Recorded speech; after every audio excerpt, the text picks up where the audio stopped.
Manchester United get the W against Everton. And I feel like Everton played all right. I think Man United had one moment in the match and they capitalised on it. Sesko, that finish was crazy. And the counter-attack was lethal. I feel like they were playing for that and waiting. Man United knew they had faster players in advanced positions like Mbeumo, like Cunha, like Sesko. Sesko's rapid, by the way. For that goal, the way he blitzed through the centre of the pitch as Mbeumo picked up the ball. I think Cunha gave it to Mbeumo, who passed it to Sesko.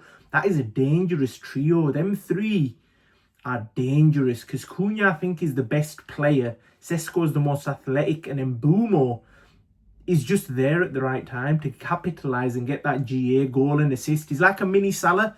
You can't compare him to Salah because what Salah did in the Prem, but he's got a lot of potential. He scored a lot of goals for Brentford and he's carrying that over to Man United. He's scoring goals, he's assisting when Manchester United needed the 3 points, and now they're on 48 points comfortably in 4th place, and it looks like a dogfight between Chelsea and Liverpool for the Champions League place because they're level on points. Aston Villa need to be careful as well because they have bottled top 4 before. They don't want to do it again. They're only on 51 points. And Chelsea, Liverpool, Man United, Man City, Arsenal all want them Champions League spots. Man City and Arsenal are probably going to get it unless we see a major capitulation. But the other question is Man United on for the league title? Obviously, I hope not. I hope they get battered, but I think there is a conversation to be had. They've beaten Man City recently. They've beaten Arsenal. They've beaten a lot of big teams, and now they seem to be getting over the line against smaller teams as well. They struggled at West Ham, don't get me wrong, but Sesko's a game changer. He's a proper striker. Same with Gyökeres. I think them two, they were underrated towards the start of the season because they weren't performing, but now, when we're only playing one game a week, when Arsenal are playing less games, these strikers, they're not worn down. They're going to be able to save themselves and play and score the goals that is needed. The only thing I don't like about Sesko, I think he had a buyout clause in his contract. That's why he didn't go to Arsenal. So he's already expecting a move to Real Madrid in the future, especially if things aren't going his way for Man United.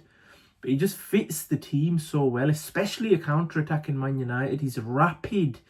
He's powerful. He's athletic. Good luck to any defender trying to mark him. He's like 6'5" and fast. And then Mbeumo, the only good thing he did in the game was the assist. He held up the ball and he played it in. I thought he was going to be greedy, but thankfully he played it to Sesko for Man United and they buried. That goal was lethal, man.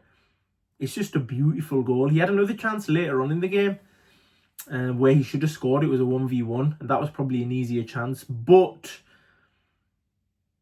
I guess he got his goal. Man United got their win. Casemiro, he looked like he was struggling. Mino was awful. Cunha did decent. Sesko did well. Mbeumo did what he needed to do. But Le Mans, more importantly, saved all the shots that he needed to, and he was securing that goal.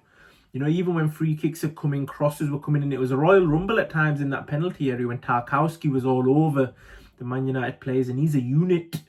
Everton had their chances. I just don't think they tested the keeper to a level where it was scary for Man United, though. They had the free kick. They had a few half chances, but they didn't really give Man United the problem that they should have done. Like, Grealish wasn't there, and that Barry, he's useless. That striker, oh man, I don't even know how he's got a goal. He's awful, and Dye needed to do a bit more. Whenever he got the ball, though, it looked like something was going to happen. And Man United do seem to have problems in the back line that you can exploit, but they didn't do that, and Man United actually looked solid. Maguire's looking better. He used to be a meme when he came out with that police interview as well. And now he's actually looking like a solid centre-back. Luke Shaw's looking good going forward and defensively. Don't get me wrong, he's a liability in defence. But I think the worst player for Man United is probably Dalot because he doesn't offer much at all. I just think that's the best option they've got. But Michael Carrick, man, he was underrated. People are saying they don't want him to be the manager, but he's doing what he needs to do. He's getting W's. He's probably a better manager than most think.